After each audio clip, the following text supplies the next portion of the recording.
na kuweza kuleta tafakari. Sasa nilipoambiwa kwamba tutasimama leo, nikaanza kuandaa somo linalohusiana na kushukuru. Sasa mawazo ya mwanadamu si mawazo ya Mungu. Ilibadilikia hewani, ikaja somo lingine ambalo ina imani mimi nitatumika kama chombo tu cha kuleta ujumbe huu. Haleluya, haleluya. Ujumbe tutakao tafakari kwa siku ya leo una ujumbe unaosema tupate wapi mtu kama huyu mwenye roho ya Mungu ndani yake. Tupate wapi mtu kama huyu mwenye roho wa Mungu ndani yake. Nishawahi kusikia kwaya inaimba ujumbe huu. Sasa kujua ni upendo au ni uinjilisti? Ni uinjilisti. Naweza kuomba baada ya kupitisha ujumbe huu kwa kifupi, basi uinjilisti utapitisha kwenye wimbo huo pia. Hiyo ni special request. Haleluya.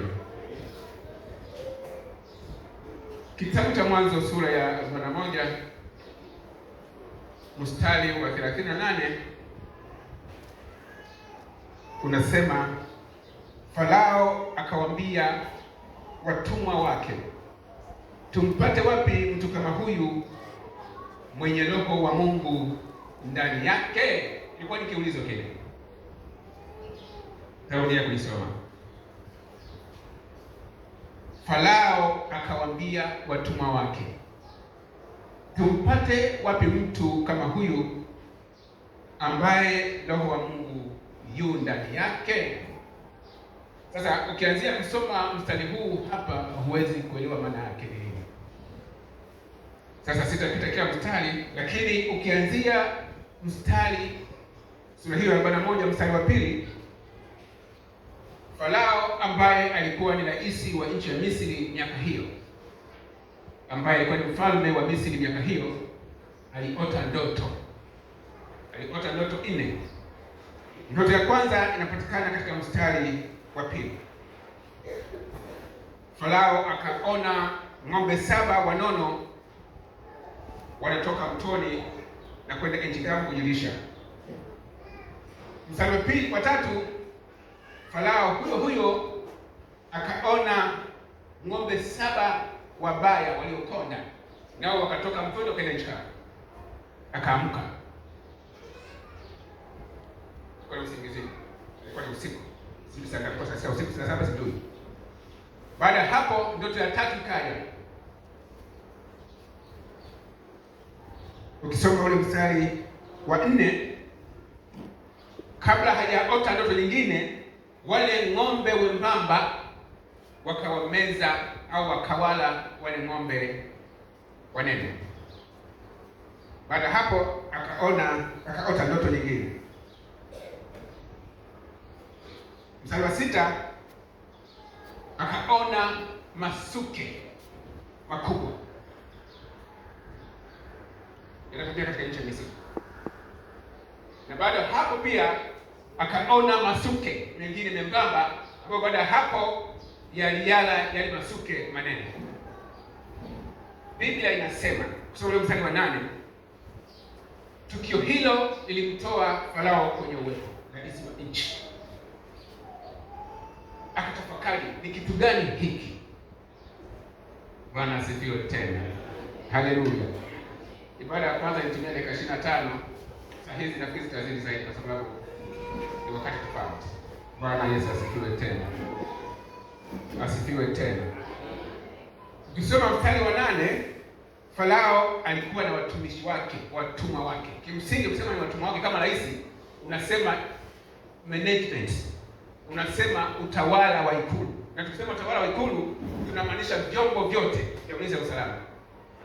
Sasa nimesema vyombo vyote, Joshua kaniangalia akasema kama vyombo, masufuria na hapana. Na kusema vyombo vyote tunamaanisha kama masufuria na chungu. Vyombo vyote tunasema system yote ya mfumo wa intelligence, waziri mkuu kama alikuwa na makamu, wote walikuwepo pale. Akasema nisaidieni kutafakari ndoto hii maana yake nini. Conclusion inakuja, hitimisho inakuja kwamba hakuna mtu akafasiri ndoto hii. Haleluya. Naongea na watu huko nyuma. Naona kumetulia sana. Sasa walimu kuna watu wametulia, wanaelewa hawaelewi. Haleluya. Sasa baada hiyo taarifa kutoka kwamba hakuna mtu akutafakari ndoto hii, baada ya kushirikisha taarifa yake na vyombo vyake kwamba hakuna mtu akutafasiri ndoto hii, waganga na wanajimu walikuwepo pale. Tutampata sasa mtu gani? Kumbe kwenye ile idara ya ikulu ya Farao alikuwepo mtu mmoja aliitwa mnyweshaji. Yuko idara ya vinywaji.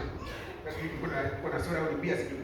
Lakini alitoka kwenye idara ya vinywaji, mnyweshaji. Huyu mtu alishawahi kufungwa na akiwa gerezani alishamjua Mwebrania huyu ambaye ni Yusufu. Akamwambia Farao kule gerezani kuna mtu naamini anaweza kufanya utatuzi wa swala hili. Haleluya.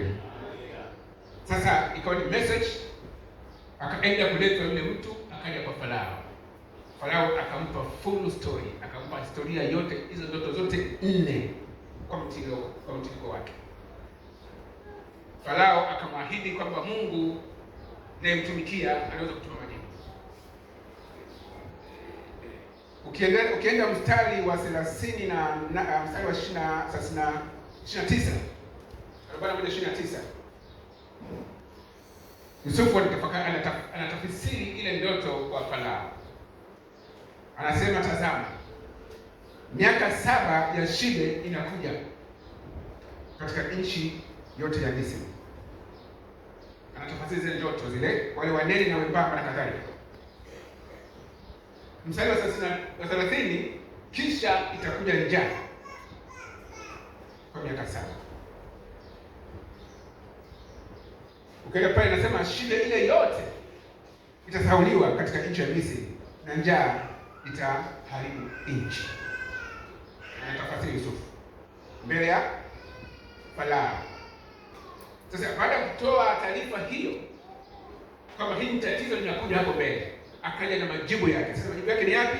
Inaanzia mstari wa 33 kwamba basi Farao na ajitafutie mtu wa akili na hekima amweke juu ya nchi ya Misri. Mstari wa 34 anasema Farao pia anasema Farao na afanye hivi tena, amweke msimamizi juu ya nchi kwa kutoa sehemu ya 5 ya mavuno yale katika nchi ya Misri katika miaka hiyo 7. Mstari wa 37, neno hili likawa jema machoni pa Farao na machoni pa watumwa wake.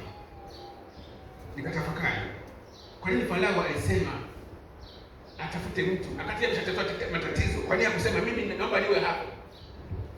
Si naeleweka hapo. Mtu kishakuwa mnyenyekevu unafuatwa mwenyewe. Hakusema naomba usome tafsiri iwe mimi, akasema hapana, atafute mtu. Ukienda mstari wa 38 ndipo Farao anauliza swali sasa. Sasa baada ya kuona ile ndoto na tafasiri yake ya Yusufu, anauliza swali sasa, tumpate wapi mtu kama huyu Yusufu ambaye roho wa Mungu yuko ndani mwake? Bwana Yesu asifiwe. Hapo tuko kwenye kurasa moja sasa. Haleluya. Ukisema Misri, naenda kuelezea kidogo Misri. Unajua Misri katika miaka hiyo yote, Misri ni moja ya nchi ambayo ilikuwa walisema ndio nchi ya kwanza ustaarabu. Wakati wa tukio hili linatokea, Misri ndio nchi kubwa duniani ilianza ustaarabu. Tunasema ustaarabu, mambo ya elimu yalianzia Misri. Kwa hiyo tunaposema Misri ya kipindi hicho ni Misri kubwa, ndio kama Marekani ya sasa. Bwana asifiwe. Ukitaka kujua kwa nini ilikuwa hivyo pia, Israeli imekuwa kwenye utumwa kwa nchi 6. Ilianza kutawaliwa na Misri kwa sababu Misri kuna nguvu. Naiona hapo sijui. Baada hapo Israeli ilitawaliwa na Waashuru. Tuko pamoja? Baada hapo Israeli ilitawaliwa na Babylon, Wakaldai. Tuko hapo. Baada hapo Israeli ilitawaliwa na Wajemi. Baada ya Wajemi wakaja Wayunani ambao ni Wagiriki, na mwishoni kabisa Yesu anakuja Israeli kwa ajili ya utumwa wa Waroma. Kwa hiyo mtu wa kwanza kutawala Israeli alikuwa ni Misri. Kwa sababu gani? Alikuwa na nguvu. Kwa hiyo Farao anaposema tumpate wapi mtu kama huyu alimaanisha. Lakini pia unajua Farao huyu ndiye aliyekuwa anapingana na Musa, kwamba alikuwa na nguvu nyingi. Musa alipoleta fimbo na kugeuza kuwa nyoka, akaita watu wake wakaweza kuwa nyoka. Sisi tunamshana. Haleluya. Musa alipogeuza maji kuwa damu, akaleta wachawi wake wakageuza maji kuwa damu. Kwa sababu kutoka katika mambo yote haya. Nasema hayo kwa sababu Farao, tunapomsema Farao anaomba msaada wa Yusufu ambaye ana roho wa Mungu ndani yake, alimaanisha kwa sababu aliona ile tendo la ajabu na tendo lenye nguvu. Kwa muktadha huo, ujumbe wa leo umejikita kwa nini Roho Mtakatifu, kwa nini Roho wa Mungu. Haleluya. Bwana asifiwe tena. Bwana asifiwe tena. Sasa nikatafakari, huyu Roho wa Mungu ni nani, au Roho Mtakatifu ni kitu gani? Ukienda kitabu cha Luka sura 24:46, tasoma kifupi 24:49. Luka, natazama nawaletea juu yenu ahadi ya Baba yangu, lakini kaeni humu mjini hata mvikwe uweza kutoka juu. Uwezo kutoka juu ni nani? Uwezo kutoka juu ni nani? Kitabu kingine, Matendo ya Mtume sura ya 1 mstari wa 8.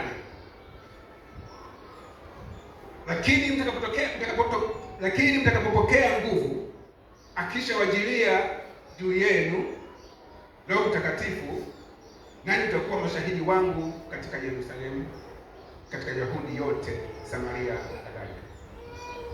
Nani yotajilia juu yao? Haya, kitabu cha Mwanzo sura ya 1 mstari wa 1 mpaka mstari wa 3. Hapo mwanzo Mungu aliziumba mbingu na nchi. Nayo nchi ilikuwa ni ukiwa tena utupu, na giza ilikuwa juu ya uso wa vilindi vya maji. Roho ya Mungu ikatulia juu ya uso wa maji. Mstari wa 3. Mungu akasema iwe nuru, na ikawa nuru. Na ndipo kutafuta neno Roho wa Mungu tena kuonekana, kuweka base, kuweka msingi kwamba kwa nini Roho Mtakatifu kwa nini Roho wa Mungu, Roho Mtakatifu anasema sana, ana umuhimu gani katika maisha yetu. Bwana Yesu asifiwe tena. Asifiwe tena. Yoeli sura ya 2 mstari wa 28 mpaka 29. Yoeli 20 mstari wa 2, 28 mpaka 29. Yoeli sura ya 2 mstari wa 28 mpaka 29. Biblia inasema, hata itakuwa baada ya hayo ya kwamba nitamimina roho yangu juu ya wote wenye mwili, na wana wenu waume kwa wake watabiri. Ya kwanza, wazee wenu wataona ndoto, na vijana wenu wataona maono. Hapo chukua kitu, nitamimina, anasema kwamba nitamimina roho yangu, watatabiri watu wataona ndoto na kadhalika. Kutabiri, ukisoma ile Isaya 9:6 amesema kuhusu kutabiri. Isaya ndio nabii wa kwanza kutabiri ujio wa Yesu Kristo miaka 500 kabla ya kuja. Kwa maana Isaya alikuwa na Roho Mtakatifu. Sibile yote hapa. Haleluya. Haleluya. Nimalizie na mstari na Yohana sura ya 15 mstari wa 26. Yohana 15 mstari wa 26. Lakini ajapo huyo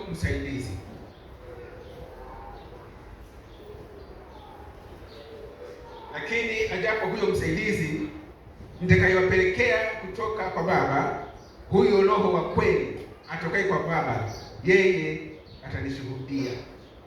Haleluya. Zote hizo ni sifa, akasema ziweke msingi kwamba huyo Roho Mtakatifu. Kwa nini Roho Mtakatifu? Kwa nini Roho wa Mungu katika maisha ya waumini? Nikataka kusoma Biblia tena Kiingereza kuangalia kuna tofauti. Ukisoma hilo Yohana 15:26 anasema ni msaidizi wetu. Ukienda kwenye Biblia ya Kiingereza, nitasoma King James, nikaenda na Amplified Bible. hazijasema msaidizi, zimetumia neno moja tu kwamba huyu atakuwa ni comforter, atakuwa ni mfariji. Haleluya, haleluya. King James anasema kwamba ni mfariji wenu anayekuja. Amplified Bible anasema kwamba huyu ni mfariji wenu, lakini Amplified Bible ikaongeza kama ni mfariji wenu, akawa na vipengele vingine 6. Akasema huyu mfariji wenu sasa, huyu atakuwa na kigezo kingine, atakuwa ni counselor. Haleluya, counselor kama ni mshauri. Kipengele cha pili akasema huyu Roho atakuwa ni helper. Maana yake nani? Msaidizi. Kipengele cha tatu akasema huyu Roho Mtakatifu atakuwa ni advocate. Maana advocate nani? Wakili au mtetezi. Haleluya. Namba 4 akasema huyu Roho Mtakatifu atakuwa intercessor. Intercessor ni mwombezi wenu. Namba 5 akasema kwamba huyu Roho Mtakatifu ni strengthener. Strengthener ni mtu atakayewatia nguvu. Haleluya. Na 6 kabisa mwisho anasema kwamba huyu Roho Mtakatifu atakuwa standby. Haleluya. Standby kwamba wakati wote tunakumtaja yuko standby. Haleluya. Kwa mtania katibu asubuhi, basi nimesema ni asubuhi, kwamba wakati wa uchaguzi watu wamekaa kambini, wako standby. Wanasubiri tukio. Roho Mtakatifu yuko standby kwa mtu ambaye atamhitaji. Fanya kumsaidia. Bwana asifiwe tena. Kwa katika conclusion hii nikajifunza kwamba Roho Mtakatifu ni nguvu ya Mungu itendayo na waaminio, ambao kimsingi anatusaidia. Ile timu ya Farao ilikuwa na wasomi, ilikuwa na wanajimu. Watu walikuwa na elimu zao, wana vyeti vyao. Lakini walipoulizwa kutafasiri ndoto, vyeti vyao vilikaa chini. Sijui unaeleweka hapa. Moja sifa ya msomi ni kusaidia au ni kusolve matatizo, ni kutatua matatizo kwenye jamii. Ile tatizo Farao alilipata kwenye ndoto, jamii yake ilishindwa. Kwa pamoja na vyeti vyao vikakaa chini, akaja kutafasiri mtu ambaye alikuwa na roho wa Mungu. Sijui unaeleweka hapa. Haleluya. Kwa nikajiona roho wa Mungu pamoja na elimu tunazozipata katika ulimwengu, sijasema tusome. Pamoja na elimu tunazozipata katika ulimwengu huu, tunahitaji extraordinary power kwa Roho Mtakatifu. Kwa Roho Mtakatifu yupo kwa ajili ya kutuongezea thamani katika maisha yetu. Kama tulivyosema vipengele hapa kwamba yeye ni counselor, yeye ni helper, yeye ni strengthener na kadhalika. Bwana asifiwe tena. Asifiwe tena. Sasa naomba twende kwenye Kutoka 31. Tunaenda polepole, mwambie mwenzako usichoke. Dakika 40 zinatosha. Naona kuna watu wanaweza kusinzia. Haleluya. Kutoka 31. Bwana akanena na Musa, mstari wa kwanza. Bwana akanena na Musa na akamwambia, angalia, nimemwita kwa jina lake Bezaleli mwana wa Uri, mwana wa Huri wa kabila la Yuda. Nami nimemjaza roho wa Mungu, roho ya Mungu katika hekima. Tuanzie namba 3. Nimemjaza roho ya Mungu katika hekima, katika maarifa, katika ujuzi, mambo ya kazi ya kila aina. Namba 4. Ili abuni kazi za ustadi, kuwa fundi wa dhahabu na wa fedha na wa shaba. Namba 5 nasema na kukata vito kwa kutiwa mahali. Ukisoma hii mstari minne, huyu Bezaleli, Biblia inasema kwamba alipewa roho ya Mungu ili abuni kwa ustadi. Kumbe Roho Mtakatifu katika maisha yetu, kwa kazi zote tunazofanya, tukiwa naye atatufanya tubuni kwa ustadi. Atatufanya tutofautishe na wengine ambao hawana Roho Mtakatifu. Bwana asifiwe. Asubuhi nikamwambia kwamba ukiwa na huyu Roho wa Mungu una nguvu ya ziada, extraordinary power. Nikatoa mfano kwamba ukiwa unaendesha gari umekwama kwenye matope, ili utoke pale, sisi ambazo tuna hizi gari za ina manyo, wanasema unaweka kawawa, ni gia ndogo fupi. Sio wanasema kawawa sijui, lakini gia fupi.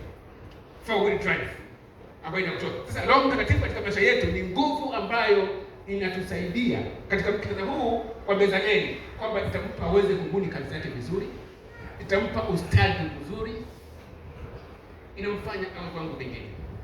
Haleluya! Kwa mstari huu, kwa kila mtu kwa sehemu yake anafanya kazi. Ukiwa na huyu, ukimtegemea yeye, unafanya kwa viwango vingine. Bwana asifiwe. Bwana asifiwe. Utakaanga mandazi, vitumbua na kadhalika kwa viwango vingine, kwa sababu anaikuongoza sio elimu yako, bali unapata connection ya divine kutoka juu moja kwa moja. Haleluya, haleluya. Mfano mwingine ukatoka kwenye kitabu cha Mwanzo sura 30. Hatutasoma, sababu tukipiga mstari tutachelewa sana. Bwana asifiwe. Mwenyekiti wa jumuiya ya Safina anasema nisaidie tutasoma kila kitu. Hebu akasema niongeze speed. Ile pole pole watu kuelewana kidogo. Haleluya. Mwanzo 30 ni tukio la Yakobo alipoenda kuwa mtumwa, alipoenda kumtumikia Labani. Yakobo kule alikuwa anachunga mifugo. Amekaa pale kwa Labani akapewa wake wawili. Lakini baadaye amekaa miaka 14 akasema kwamba hapana, inatosha. Naomba niende kwangu mwenyewe kufanya mambo yangu. Nimekaa kwenye utumishi inatosha. Labani anamwambia nimefanikiwa kwa sababu nimekuwa nafanya kazi kwangu mimi. Bwana asifiwe. Nikuongezee mshahara kiasi gani? Akasema hapana, nataka kuondoka. Labda tukubaliane kwamba kwenye kundi hili la ng'ombe, la mbuzi na kondoo, tukubaliane hivi. Niende kwenye zizi, tutoe mbuzi na kondoo wenye madoadoa, wenye malaka, wenye pundamilia. Nichukue mbuzi na kondoo ambao hawana malaka wala pundamilia, niende porini nikachunge. Wakizaliana, wakipatikana mbuzi na kondoo wenye malaka kutoka kwenye mbuzi wasiokuwa na malaka watakuwa wa kwangu. Si nimeweka hapa? Bwana asifiwe. Hapo nimeeleweka vizuri? Akasema, twende kwenye zizi lako.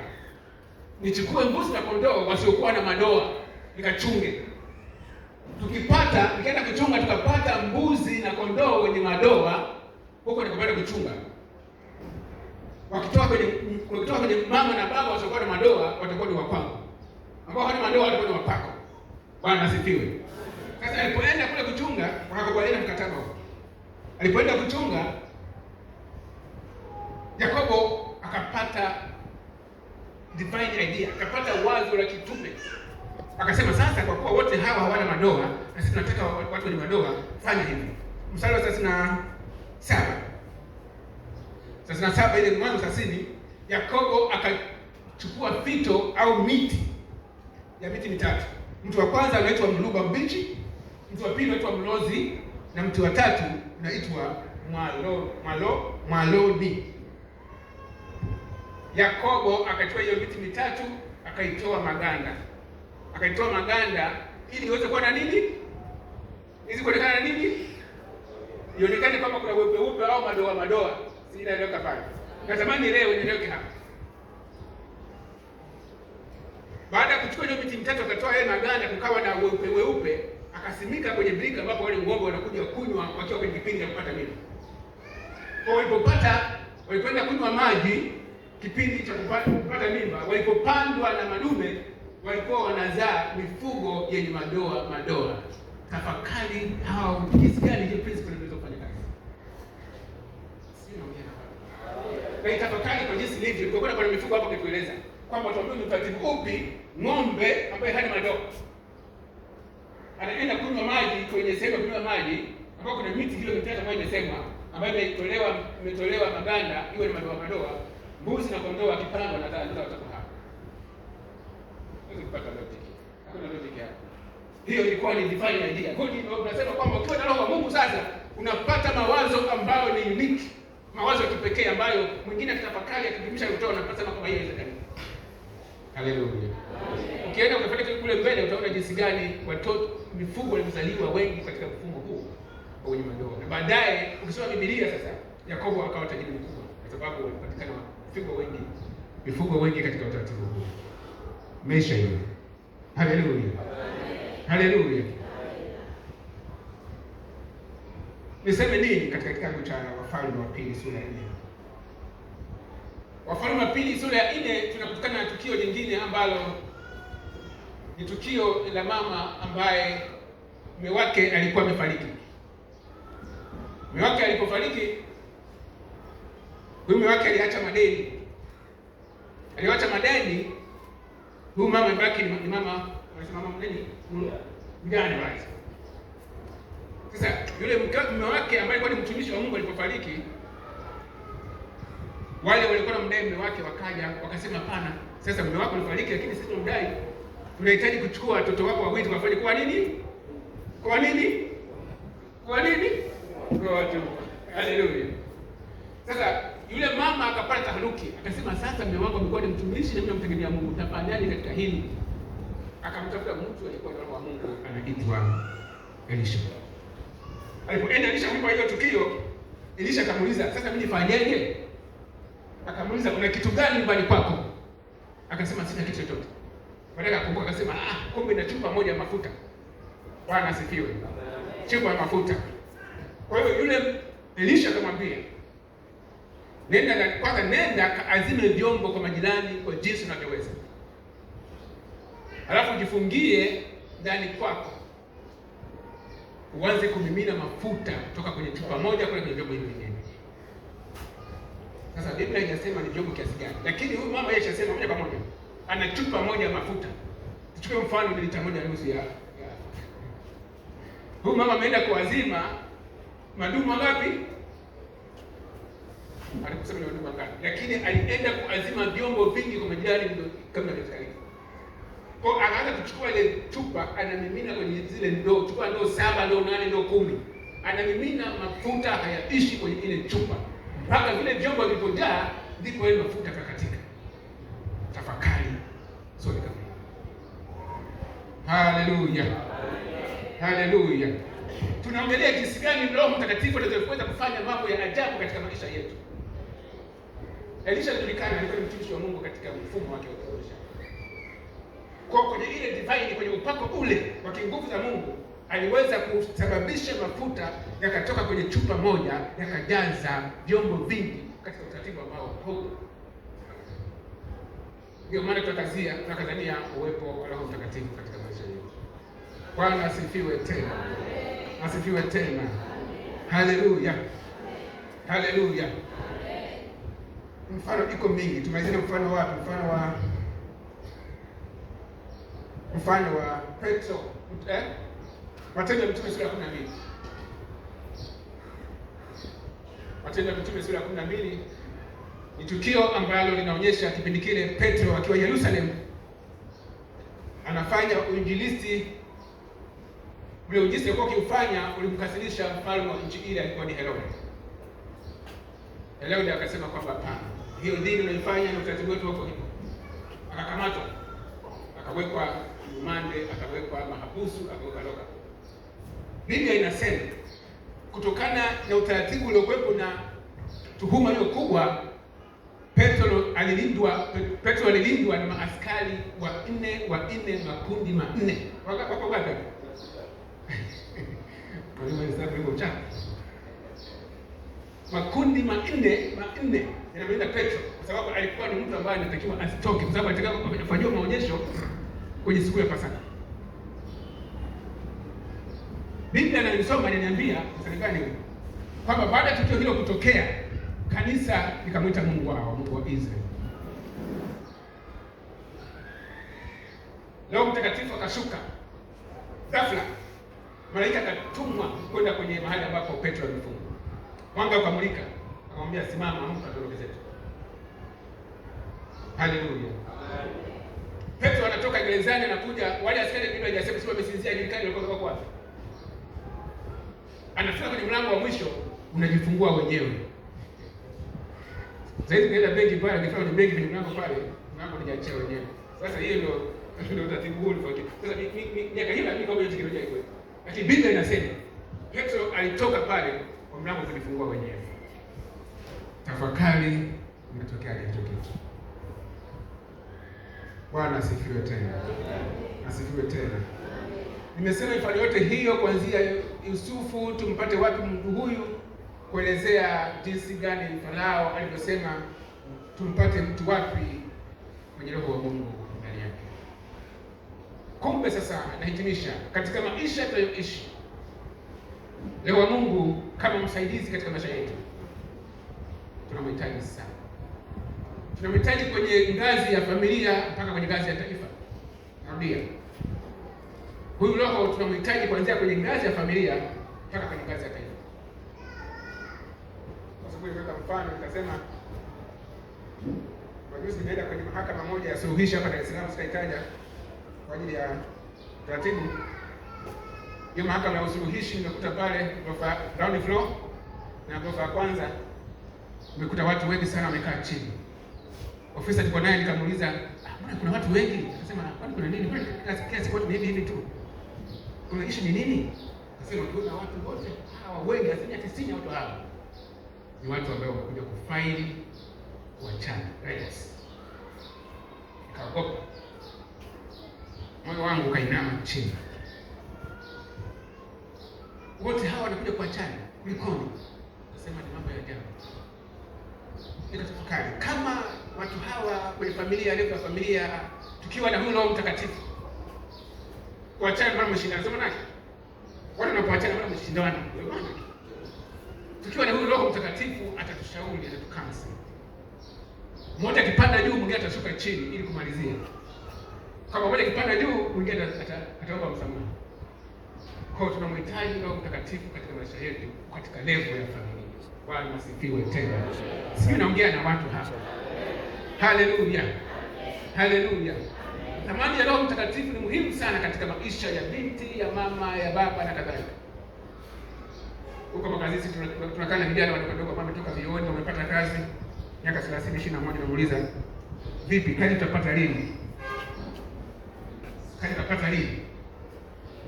Anasema bado nipo lakini ninatafuta mtu ambaye anamjua Mungu sana. Unamjua Mungu sana? Ndio. Sina leo hapo. Anasema mtafuta mtu anamjua Mungu sana.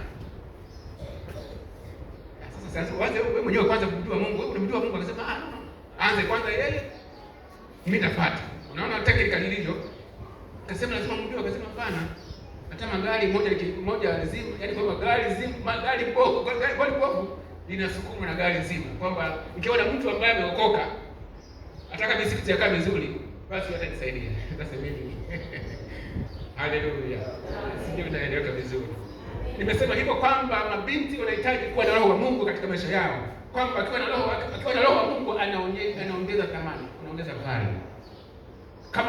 Kama Musa aliongeza thamani mbele ya taifa la Misri. Bwana asifiwe tena. Asifiwe tena. Tunamhitaji Roho Mtakatifu. Juzi nilikuwa nasikia ripoti ya mkaguzi mkuu wa serikali nasoma pale Dodoma. Ilikuwa ni public, kila mtu anasikia kwenye TV. Kuna mambo yanaonekana kwenye taarifa ile, mkuu wa nchi anasema sasa katika utaratibu huu watu waliofanya vibaya katika usimamizi wa fedha na kadhalika waanze kutangazwa na watajwa majina na kutangazwa. Niamanisheni. Bwana asifiwe. Tunaposema kwenye mambo ya ukaguzi wa fedha watu waliofanya vibaya, nafikiri naeleweka vizuri. Haleluya. Umeelewaje Joshua? Tumesema mapezani haya. Sina comments. Lakini hoja msingi ni nini? Kwamba tukiwa na watu ambao wana Roho wa Mungu kwenye mifumo hiyo, usimamizi, integrity inakuwa ni kubwa. Kwa hiyo tunategemea mambo kama hayo ambayo stahili katika utaratibu wa fedha yasionekane au yapungue sana. Roho wa Mungu anatakiwa katika mifumo hiyo. Roho wa Mungu anatakiwa pia kwenye hizi ajira na kadhalika. Unaenda kwa taasisi zote kwenda unakuta kwanzia kile ukiangalia ni kabila, ni kabila tu mkurugenzi mkuu. Mbona hawa ni wanakuja kimfumo kwa connection. Kimsingi tunapotaka taasisi ifanye vizuri tunaangalia uwezo wa mtu. Lakini tunasema unakuta connection. Tunasema nepotism. Mtu anipa nafasi kwa sababu anafahamu. Haleluya. Tukiwa na Roho, ukimsoma Yusufu kwenye utawala wake, hajasikia kwamba alikuwa anachukua Waebrania. Pata ile kitoa. Namwambia Farao tafuta mtu mwenye kiti. Farao tafuta mtu mwenye. Ingekuwa katika utaratibu huu angesema kwamba nitafute mimi. Lakini hii inatufundisha kwamba ukishakuwa na Roho wa Mungu unakuwa ni independent, unakuwa utegemezi, unatenda katika utaratibu ambao unastahili. Kwa hiyo nepotism au kupeana nafasi kama kiongozi wa Roho wa Mungu itakaa pembeni. Haleluya, haleluya. Tunahitaji Roho wa Mungu katika mifumo ya maisha yetu. Tunahitaji viongozi ambao Roho wa Mungu kwamba hataweza kuwagawanya watu. Watu watakuwa na solidarity, watu watakuwa na umoja. Tukiwa na Roho wa Mungu kwenye mamlaka, tutapata viongozi ambao anaunganisha watu. Unity. Bwana asifiwe tena. Umechoka? Watu wanasinzia kule nyuma. Haleluya. Haleluya. Tunahitaji Roho wa Mungu katika maisha yetu. Tunahitaji Roho wa Mungu katika maisha yetu. Bwana asifiwe tena. Amen. Bwana asifiwe tena. Amen. Tunahitaji viongozi ambao ni Roho wa Mungu ambao watajua mbele ikoje, future inakuwaje. Yaani kabla ya matatizo hayajatokea watupe majibu kiongozi. Wanasema kiongozi anatakiwa uone dimensions tofauti na unaoongoza. Ujue kesho kuna nini kabla kitu hajafika. Hiyo ni principle moja ya kiongozi. Uone dimensions, uone uwezo, uone vitu vingi kabla subordinates au mtu wako chini hajaona. Ndio sifa ya kiongozi. Kwa hiyo ukiwa na Roho ya Mungu na elimu yako basi utatuambia kesho kuna nini kabla ya kesho kufika. Tunajua kesho kutwa kuna risk gani, basi tufanye mitigation kabla ya risk hiyo haijatokea. Basi mimi. Bwana asifiwe tena. Haleluya. Haleluya. Haleluya. Tunasema kwamba ukiwa na vyeti vitakupa kazi sawa, lakini ukiwa na Roho wa Mungu atakusaidia kutatua matatizo. Kama Yusufu alivyofanya kutatua matatizo mbele ya cabinet ya ikulu ya Farao, ambao kulikuwa na watu wa professions zote wakashindwa kutatua tatizo. Lakini aliyekuwa na Roho wa Mungu alisimama na kutatua tatizo ambalo lilikuwa limeshinda watu wote. Bwana asifiwe tena. Amen. Asifiwe tena. Amen. Haleluya.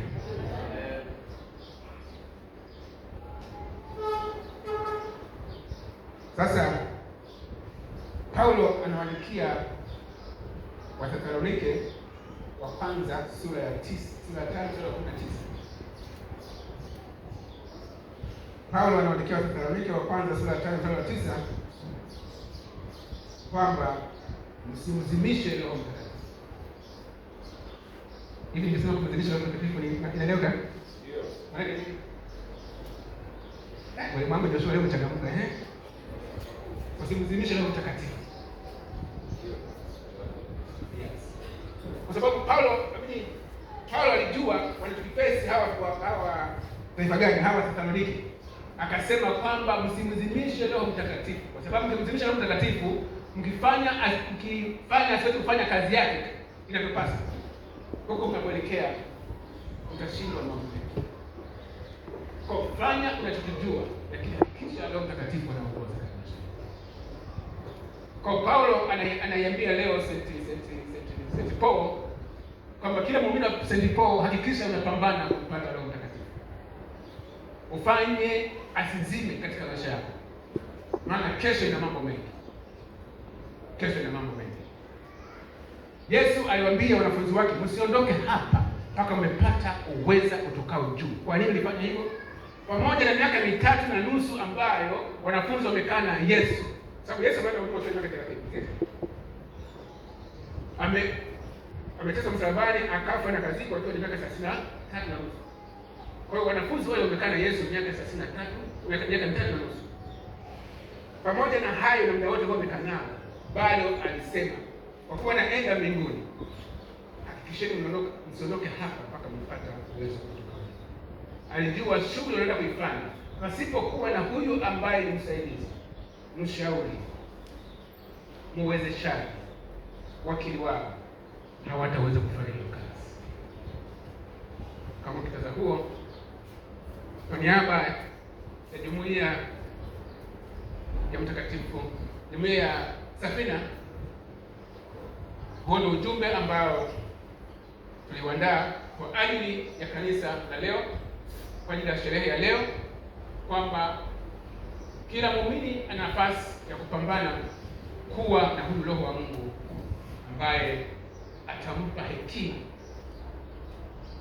atampa uwezo, katika jina la Baba na Mwana na Roho Mtakatifu. Amen.